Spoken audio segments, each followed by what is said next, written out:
o tema da mensagem de hoje é o impacto que um pai proporciona. Como é Dia dos Pais, a gente vai estar falando aqui sobre fé, sobre determinação de um pai. E espero que essa palavra ela venha também para as mulheres, para todos que estão aqui, mas especialmente para a vida dos pais. Amém? E para isso, nós vamos estar lendo aqui João capítulo 4, versículo 43, que diz assim: depois daqueles 2 dias, ele partiu para a Galiléia. Jesus tinha afirmado que nenhum profeta tem honra em sua própria terra. Quando chegou a Galiléia, os galileus deram-lhe boas-vindas. Eles tinham visto tudo o que ele fizera em Jerusalém por ocasião da festa da Páscoa, pois também haviam estado lá. Amém? Então, esse texto aqui, a princípio talvez você não tenha entendido muito, mas eu vou te explicar o contexto desse texto. E ele nos fala aqui que Jesus estava voltando para a Galiléia. Então, preste atenção aqui, num contexto geopolítico, né? Ou seja, tinha 3 estados em Israel. Diga comigo: Judeia, Samaria e Galiléia. Perfeito. Então, Jesus estava na Judeia, mas ele fora criado ali em Nazaré, que era na Galiléia. E Jesus, na Páscoa, quando ele começou o ministério dele, obrigado, Amanda, quando ele começou o ministério dele, então o que ele foi fazer? Foi ser batizado lá na Judeia, no Rio Jordão. Depois, ele então começou a pregar e fez muitos milagres.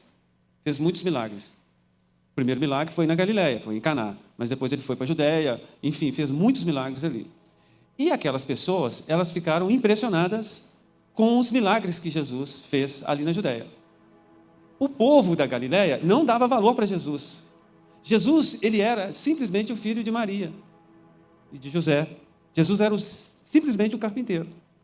Mas, quando ele vai ali na Judeia, que era o estado mais famoso das pessoas mais inteligentes, dos magistrados, dos políticos, enfim.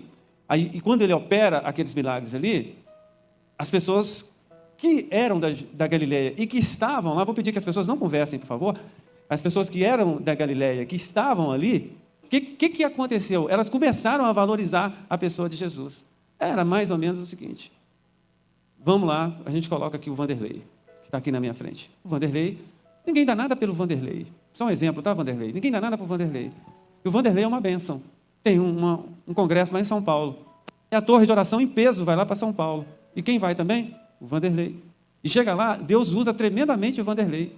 E o pessoal da torre de oração fica assim: gente, mas é o Vanderlei? É o esposo da Gabi? É aquele que está ali no ônibus ali, ninguém dá nada por ele. E aí, quando voltamos de São Paulo, todo mundo começa a valorizar e a honrar o ministério de Deus na vida do Vanderlei. Foi isso que aconteceu com Jesus. Jesus estava na Galiléia, ninguém via Jesus. Ninguém percebia a divindade de Jesus. Quando ele vai para a Judéia, o que acontece? As pessoas então começam a ver a Jesus. O próprio povo da Galiléia que estava lá na Judéia, eles começam a enxergar Jesus. Jesus então, ele sai da Judéia e ele passa por Samaria, voltando, e ele volta para onde? Volta para a Galiléia. E quando chega ali na Galiléia, o Senhor Jesus, ele chama a atenção daqueles galileus. E ele então começa a falar com eles assim: o profeta não tem honra na sua casa. Eu vou ler novamente, agora você vai ter um outro entendimento desse texto. Preste atenção. João 4, 43. Diz assim: depois daqueles 2 dias que ele passou ali em Samaria, tá bom? Ele desceu da Judéia, passou em Samaria, depois foi para a Galiléia. Aí ele partiu para a Galiléia. Jesus tinha afirmado que nenhum profeta tem honra em sua própria terra. Quando chegou a Galiléia, os galileus deram-lhe boas-vindas. Por quê? Agora eles começaram a valorizar Jesus. Por quê? Porque Jesus fez muitos milagres lá na Judéia. Eles tinham visto tudo o que ele fizera em Jerusalém, por ocasião da festa da Páscoa, pois também haviam estado lá. Então, o simples fato de Jesus chegar e falar: olha, hoje se cumpriu as Escrituras, eu sou o Messias, o fato de Jesus pronunciar a palavra não gerou fé nas pessoas. Então, Jesus ele fala muito na palavra dele sobre 2 tipos de fé, e a gente vai falar sobre isso aqui. Sobre a fé que ela é ativada pelo poder e a fé que é ativada pela palavra. Tem muitas pessoas que elas só creem se elas veem o poder. Tem outras pessoas que não precisam do poder. E elas, assim mesmo, elas creem. Jesus, então, ele chega ali na Galileia, e aqui no versículo 46, diz assim, mais uma vez, ele visitou Caná da Galileia, onde tinha transformado água em vinho. E havia ali um oficial do rei, cujo filho estava doente em Cafarnaum. Então, aqui eu entro com vocês em um detalhe importante também. Não sei se você prestou atenção, mas Jesus, ele chega numa aldeia, não era uma cidade. Caná era um assentamento de famílias, era uma aldeia, assim como Nazaré, e era tudo perto. Caná, Cafarnaum, que era uma cidade. Cafarnaum era o QG de Jesus, foi onde ele operou os maiores milagres, onde ele tinha ali, os discípulos eram tudo daquela área ali. Mas só que esse homem, o filho dele estava lá em Cafarnaum. Ele ficou sabendo que Jesus estava em Caná. O que ele falou? Eu vou lá em Caná. E eu vou chegar para Jesus e vou pedir Jesus para vir aqui em Cafarnaum para curar o meu filho. Com um detalhe importante. Esse homem era um oficial do rei. Na época, o rei era o rei Herodes Antipas. E o rei Herodes Antipas, ele criou uma plataforma, se é que a gente pode dizer assim, uma base governamental na cidade de Tiberíades, que ela ficava a 30 quilômetros de Cafarnaum. Então, estou falando bem devagar para você entender. Esse oficial do rei, o que ele fazia? Ele trabalhava ali junto com o rei Herodes Antipas e ele transitava todos os dias entre Cafarnaum e a cidade de Tiberíades. Por quê? Porque ele tinha que tratar do filho dele, que estava onde? Na cidade grande, chamada Cafarnaum. Era mais ou menos assim, a pessoa mora lá em Betim, mas ela trabalha lá em Betim, mas ela tem que vir aqui para cuidar de um filho que está com um problema. Então, ela opta por estar aqui, morando aqui, perto de um hospital, perto de algum lugar que possa dar assistência para o seu filho. Era o que acontecia com aquele rei, aquele oficial do rei, aliás. Então, o que a gente percebe aqui? Nós vemos aqui na figura de um pai, um homem que era determinado. Um homem que não se conformava com a doença do seu filho. Um homem que queria, de todas as maneiras, a cura do seu filho. E esse homem sacrificava bastante. Ele tinha um outro detalhe, ele tinha fé. E ele arquitetou esse plano. E o plano era, olha, eu estou sabendo que Jesus faz milagres. Então, eu vou lá e vou pedir a Jesus. Foi então, aí eu leio de novo aqui esse versículo 46, e você, com essa informação que eu te dei, você vai entender melhor esse versículo 46, que diz assim, mais uma vez, ele visitou Caná da Galileia, onde tinha transformado água em vinho, e havia ali um oficial do rei, cujo filho estava doente em Cafarnaum. No versículo 47, a gente percebe algo aqui também. Diz assim, olha, quando ele viu falar que Jesus tinha chegado a Galileia, vindo da Judéia, procurou e suplicou-lhe que fosse curar seu filho, que estava à beira da morte. Então, quando esse oficial do rei, ele ficou sabendo que Jesus estava ali, então o que ele fez? Ele fez duas coisas. Ele foi procurar Jesus, sob talvez uma opção de Jesus não atendê-lo, ou não sei o que passou na cabeça dele. Talvez ele pensou assim, de qualquer forma, eu vou lá, eu vou fazer uma tentativa.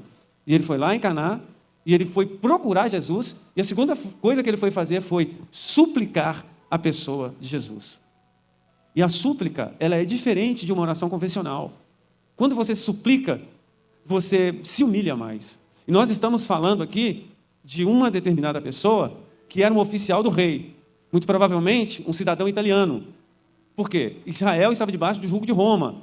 E os oficiais, normalmente, eles eram vindo de Roma para a nação de Israel. E se ele não for, a Bíblia não fala de que nacionalidade ele era, se não fosse italiano, ele era uma pessoa familiarizada ali com o métier, com aquelas pessoas ali que estavam num nível muito grande. E Jesus, segundo aquela sociedade, Jesus era um carpinteiro, um filho de um carpinteiro que era nascido, tudo bem, lá em Belém, mas criado ali em Nazaré, na aldeia de Nazaré. Quem era Jesus pelos olhos da sociedade? Ninguém. Então Jesus, ele começa a ser reconhecido dentro daquela nação, e esse homem, então, ele vai e procura e suplica alguém que entre eles era desconhecido, um carpinteiro.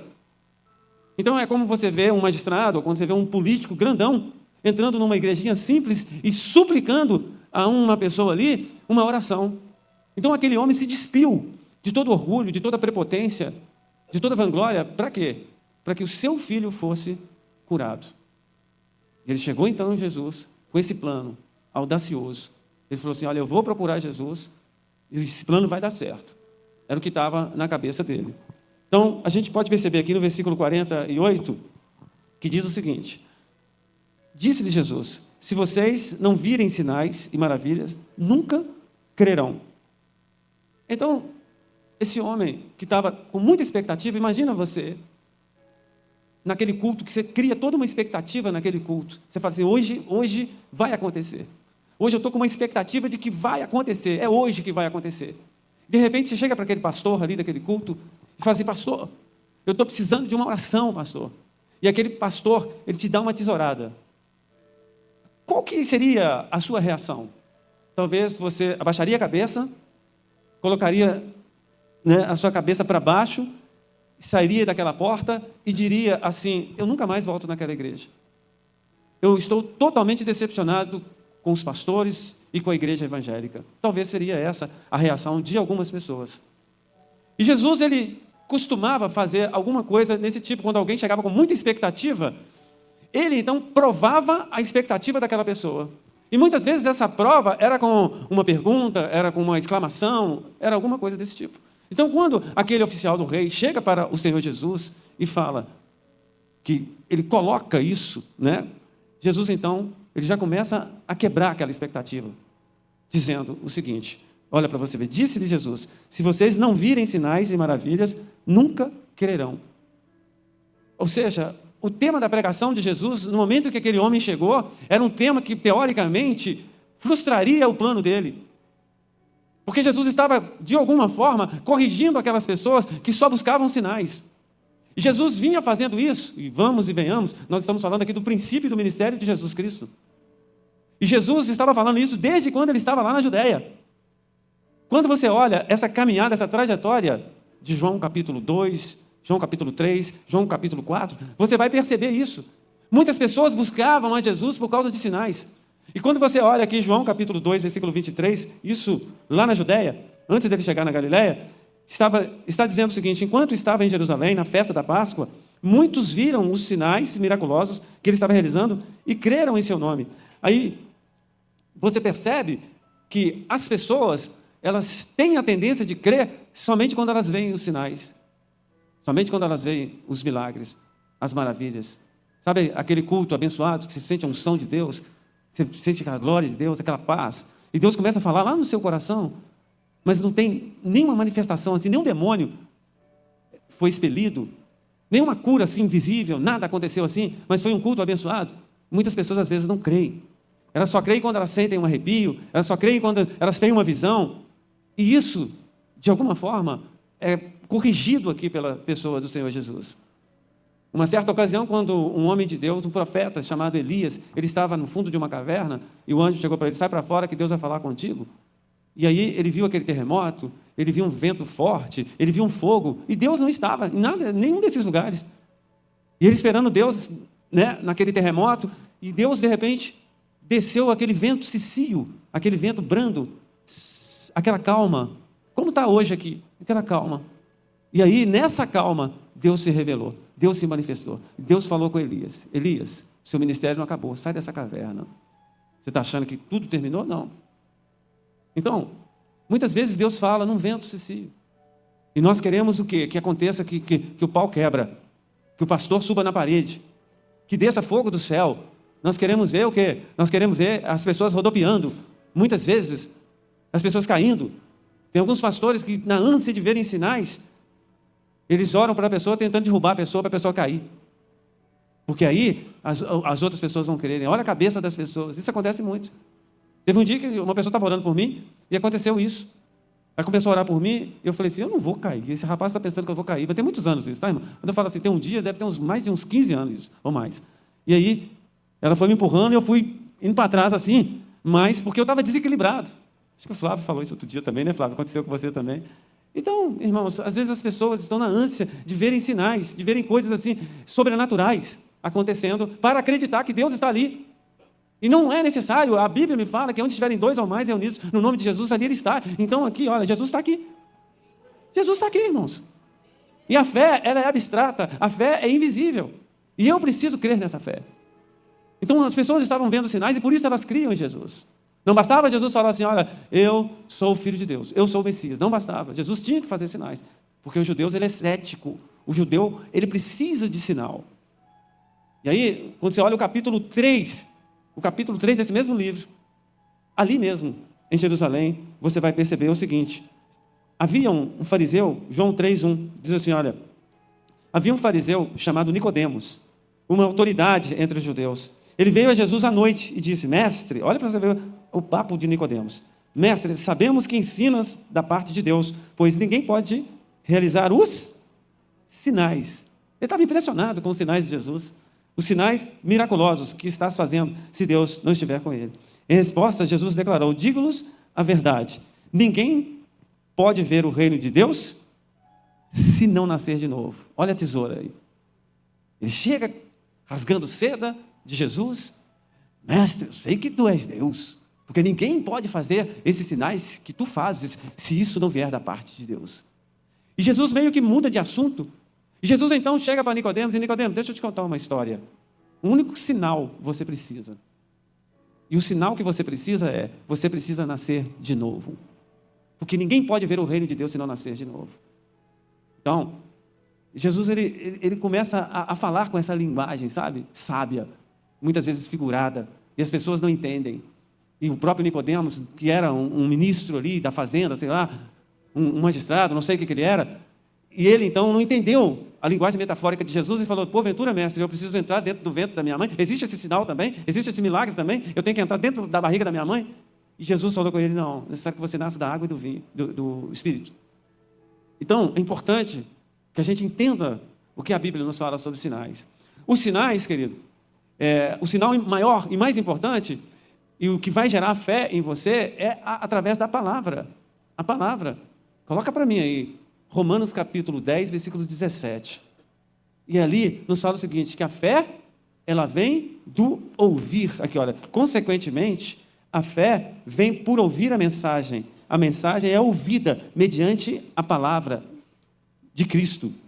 Então, no momento em que eu estou falando aqui, se você estiver sensível, se você estiver aberto, essa mensagem, ela vai entrar dentro de você, vai mexer com você e vai gerar fé em você.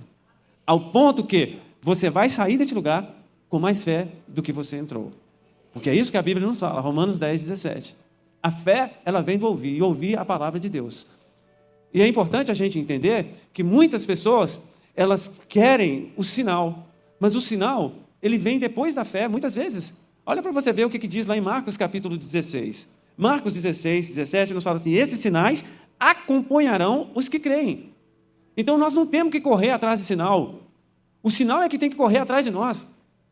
Os sinais, eles acompanham os que creem. No momento que você menos estiver esperando, o sinal vai vir, o milagre vai vir, a cura vai vir. O que eu e você precisamos fazer? Focar no reino de Deus. Amém? Os irmãos estão entendendo? Então, queridos, olha para você ver o que diz aqui João capítulo 20, versículo 27. Olha para você ver. Jesus disse a Tomé, coloque seu dedo aqui, veja as minhas mãos, estenda a mão e coloque-a no meu lado. Pare de duvidar e creia. Disse-lhe Tomé, Senhor meu e Deus meu. Então Jesus lhe disse, porque me viu, você creu? Felizes os que não viram e creram. Jesus falou isso com Tomé. Porque Tomé, ele precisou tocar. A fé dele era uma fé que ele precisava ver e ele precisava tocar. E tem muito crente assim, irmãos. Duvido que Jesus está aqui. Se eu ver um anjo, eu vou acreditar que Jesus está aqui. Jesus, então, ele exortou, ele admoestou, melhor dizendo, a vida de Tomé. Porque Tomé estava com esse tipo de fé. Muitas vezes, Deus fala comigo, fala contigo. Deus fala uma voz, muitas vezes, uma voz bem baixinha, bem fininha, bem fraquinha às vezes, a voz de Deus. Mas é necessário que você saiba discernir a voz de Deus. E às vezes a gente fica assim, se aconteceu um milagre muito grande para mim acreditar nessa palavra. É um espírito de dúvida que vem sobre a igreja. A Sandra teve um sonho e ela não teve dúvida. O que ela fez? Ela falou assim, olha, esse sonho é de Deus, pronto, acabou. E olha, quando as meninas estavam dançando aqui, eu vi a glória de Deus aqui. Eu vi o mover de Deus. E quem creu, recebeu milagre na sua casa, milagre na sua família, recebeu cura, restauração, libertação. Quem creu? Quem não creu, não aconteceu nada, só viu um espetáculo. Quem não creu. Agora, quem creu, a diferença ela faz. Então, num culto como esse, muitas pessoas podem sair abençoadas porque creram. E muitas outras pessoas podem falar assim, esse culto foi mais um culto. E não aconteceu nada e não vai acontecer nada na vida dela. Por quê? Porque ela não creu. E o que Hebreus 11 nos fala? Versículo 6, se não me engano, fala. Fala assim, olha, sem fé é impossível agradar a Deus.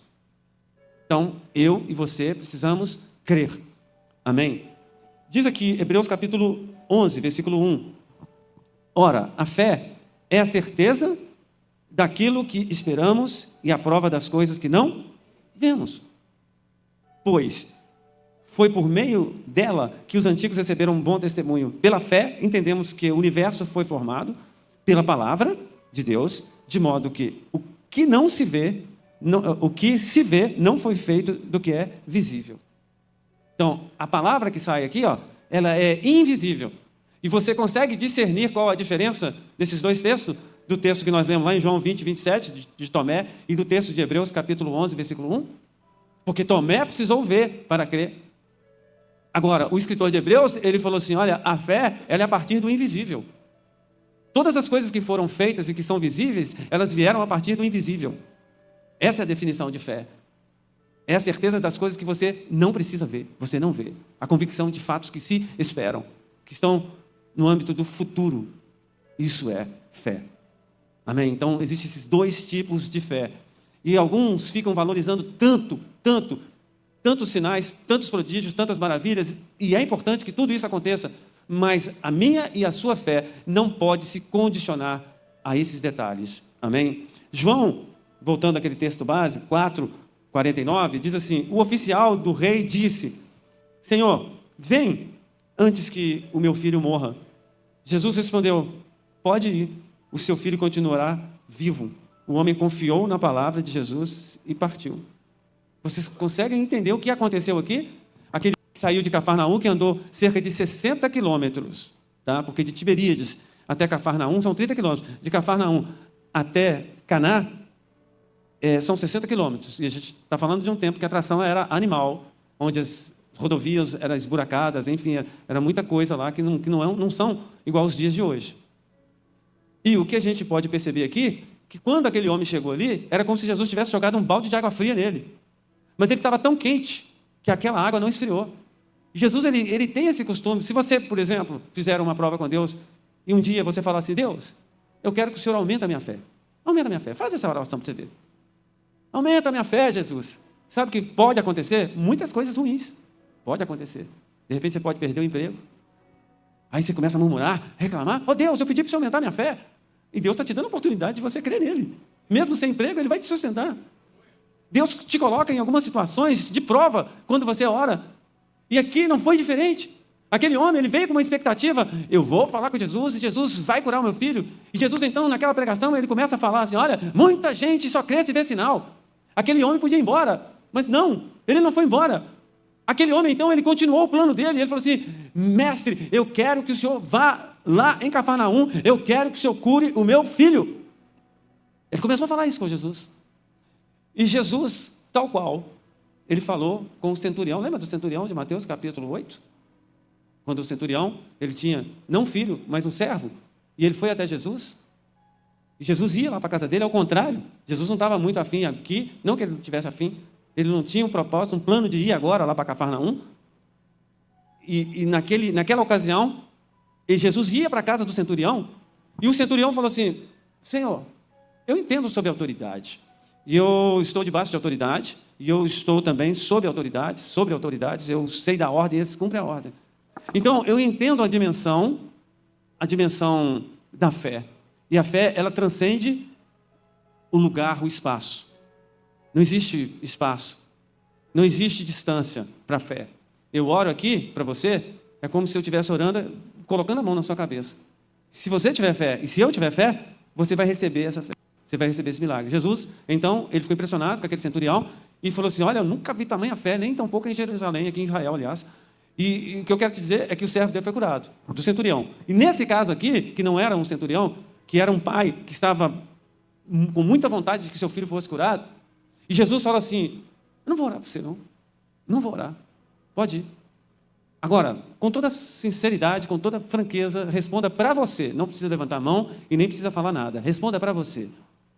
Se você chega para mim, Éder, se você tem uma demanda, e você fala assim, olha, o meu filho, minha filha, ele está com um problema seríssimo, pastor. Eu queria que você orasse por mim. E eu, de repente, chego para você e falo assim, olha, pode ir lá para sua casa. Não vou orar para você, não. Pode ir lá para sua casa. Mais nada. Jesus não falou mais nada. Ele só falou assim, aliás, ele falou assim, no pretérito imperfeito, o seu filho continuará vivo. E o pretérito imperfeito, o que é? Ele não afirmou. Ele vai continuar. É imperfeito. Ele pode ser perfeito, ele é condicionado a uma ação. É assim que é a conjugação desse pretérito imperfeito. Ele é condicionado a uma determinada ação. Veja bem aqui, olha, o oficial do rei, aqui, ó, o oficial diz, Senhor, vem antes que o meu filho morra. Jesus respondeu, pode ir, o seu filho continuará vivo. O homem confiou na palavra de Jesus e partiu. Ele continuaria vivo se a fé dele correspondesse. E se eu falasse com você, pode ir, o seu filho, a sua filha vai ser abençoada. Qual que seria a sua reação? Você sairia assim, eu nunca mais volto naquela torre de oração. Aquele pastor Éder me tratou mal. Era essa, talvez, a sua posição? Porque Jesus falou exatamente isso com esse homem. E aquele homem não murmurou, não reclamou. Aquele homem não falou assim, olha, só aceito se o senhor for comigo. Porque senão eu vou te difamar aqui para a Galileia inteira. Ele não falou isso. Aquele homem não se vitimizou, meu plano deu errado. Meu plano falhou. Aquele homem simplesmente confiou, diz o texto. E ele deu as costas para Jesus. Ele confiou e saiu numa caminhada de 60 quilômetros. Ele partiu. E ele, ansioso, escutando talvez duas vozes, uma vozinha que dizia para ele aqui, ó, a vozinha dizia assim para ele, você vai acreditar nessa balela? E ele andando 60 quilômetros ali. O que hoje você faz em 1 hora, ele talvez gastou ali um dia inteiro, escutando uma vozinha aqui. Você vai acreditar nisso? Ele nem orou para o seu filho, ele desprezou o seu filho. E a outra voz dizia assim para ele, assim, olha, vai dar tudo certo. Vai dar tudo certo. Acredito eu que aquele homem repreendeu essa voz e aceitou essa voz aqui. Ele falou, não, meu filho vai continuar vivo. Eu creio. Ele confiou. E quando ele chegou, estava chegando na casa dele.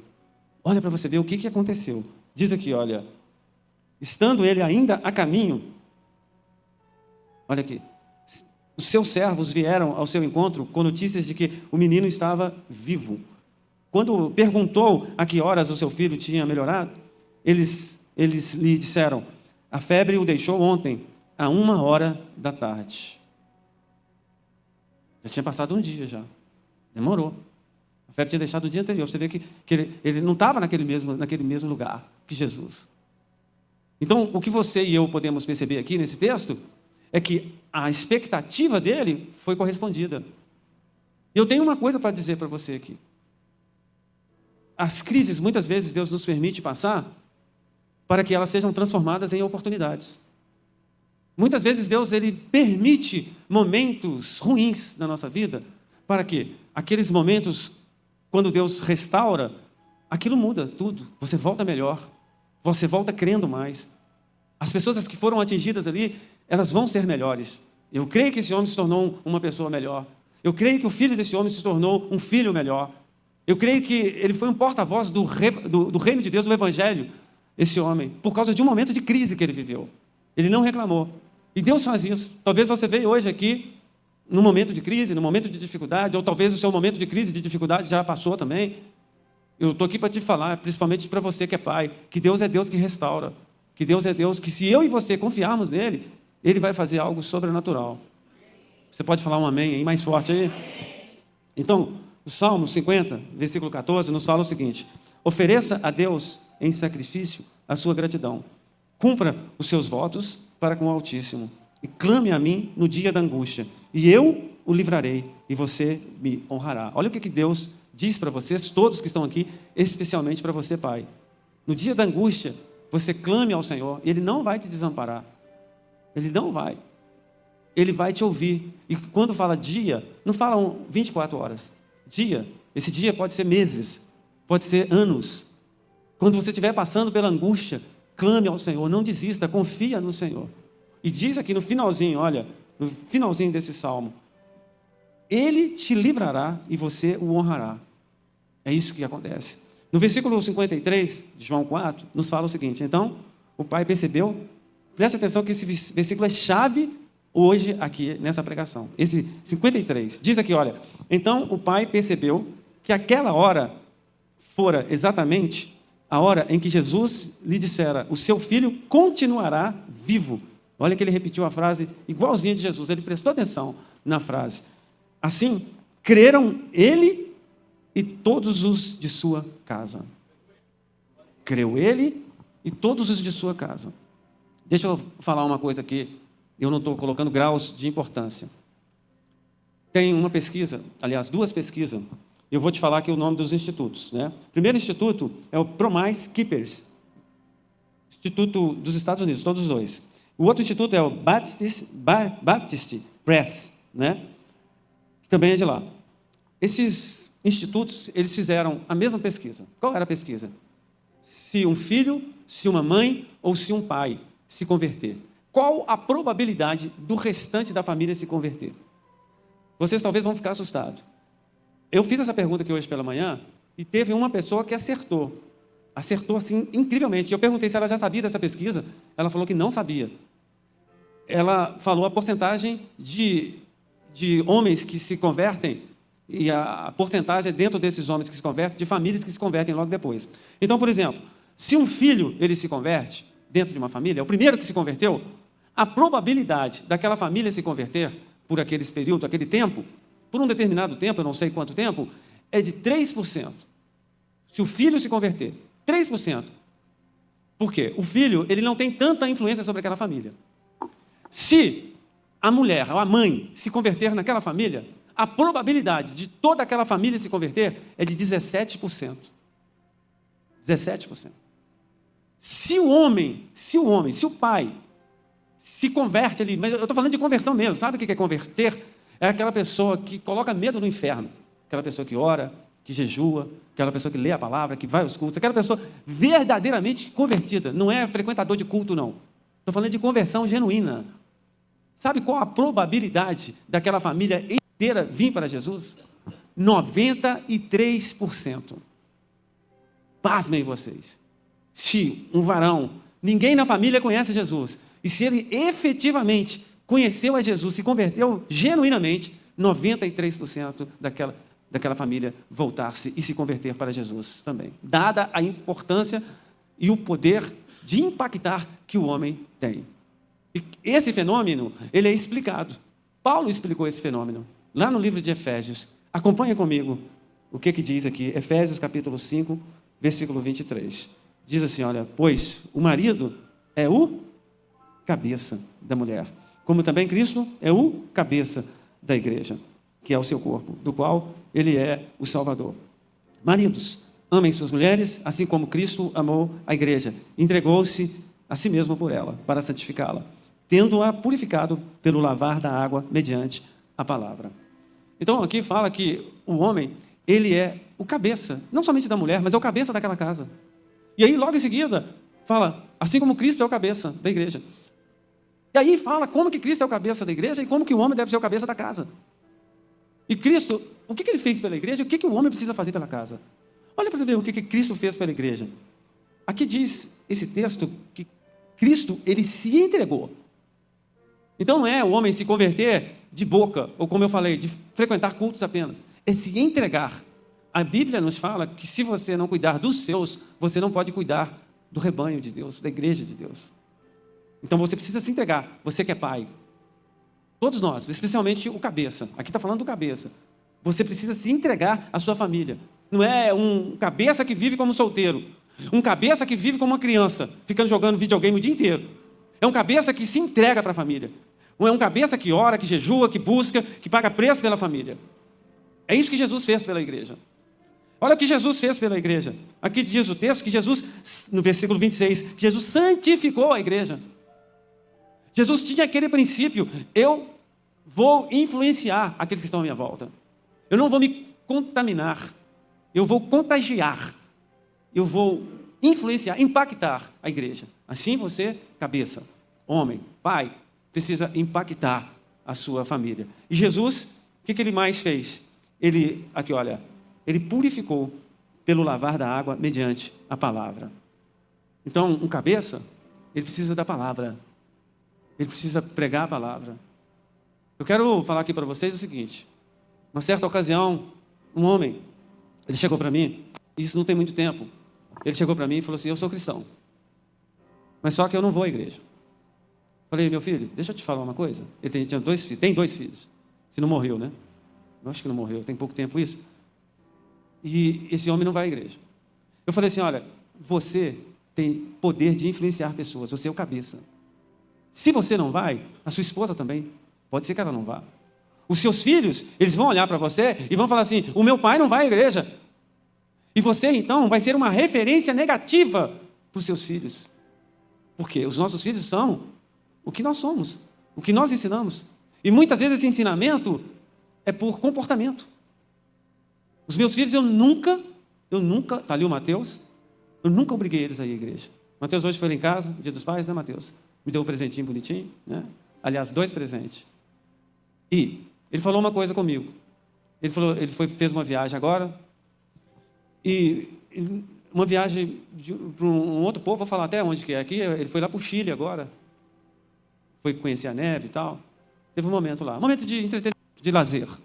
E quando chegou lá, domingo à noite, ele falou comigo isso hoje. Ele foi com o Alisson e a Susan, ele falou assim, meu pai, quem falou até não foi ele, foi a Daiane. Falou assim, desculpa aqui, tá, Daiane, eu estou dando essa informação aqui, estou tomando essa liberdade. O Mateus está querendo ir à igreja. Mateus está querendo ir à igreja. Aí ela entregou o Mateus hoje. Falou assim, toda vez que ele sai, domingo à noite, ele vai à igreja. Por quê? Eu nunca falei isso com ele, nunca obriguei ele, nunca. Porque ele me viu fazendo isso. Então, eu não fico ensinando os meus filhos a orar, eu oro. Os meus filhos, minha esposa, eles passam por mim, eu estou orando. Eu não fico falando assim, faz igual. Não. Tem coisas, irmãos, que você não precisa falar. Se você bebe, fuma, faz coisa errada, é isso que você está educando o seu filho. Ele está vendo o seu comportamento. Tem muitos pais que querem ficar no boteco. Os filhos não falam nada, mas ficam tristes. Choram por dentro e olham o comportamento do pai. Muitas vezes Deus, pela sua infinita misericórdia, o que ele faz? Ele faz com que aquele filho não siga os caminhos do pai. Muitas vezes. Então o que eu quero te dizer, meu pai, que está aqui, meu irmão que é pai, que está aqui, que você é um influenciador de pessoas. Você pode influenciar para o bem ou você pode influenciar para o mal. Tem muitos filhos que estão perdidos aí, porque você não influencia eles para o bem. Então, quando você olha aqui esse texto, e você percebe, então, que o que aconteceu é que aquele homem, aquele oficial, aquele pai, a família dele viu a convicção que ele tinha, a fé que ele tinha, a perseverança que ele tinha, o esforço dele de trabalho, de busca espiritual, que ele viajou, ele talvez ficou um dia viajando, não sei, porque ele queria a cura do filho dele. E quando ele chegou ali, quando ele percebeu que era exatamente aquele momento, olha para você ver, irmãos, esse texto aqui, o finalzinho aqui, ó, assim creram todos os de sua casa, todos, a influência dele, ele jogou aquela influência sobre aquelas pessoas. Não precisou dele pregar o evangelho. As pessoas viram o que ele fez. Esse foi o efeito desse homem que era o cabeça daquela casa. Então eu trago aqui uma palavra especial para você, pai. Segundo pesquisa, você tem 93% de influenciar a sua família, se você for genuíno, em tudo que você fizer, tanto para o bem quanto para o mal. E de que maneira você tem influenciado a sua família? Porque o que a gente está vendo hoje são muitas mulheres que estão sendo cabeça das famílias. Você marca uma reunião de oração, uma vigília, você marca, só vem mulher. Eu fico pensando, cadê os homens? Cadê os cabeças? Tomara que seja só na vigília, tomara que em casa você dê um bom exemplo. Tomara.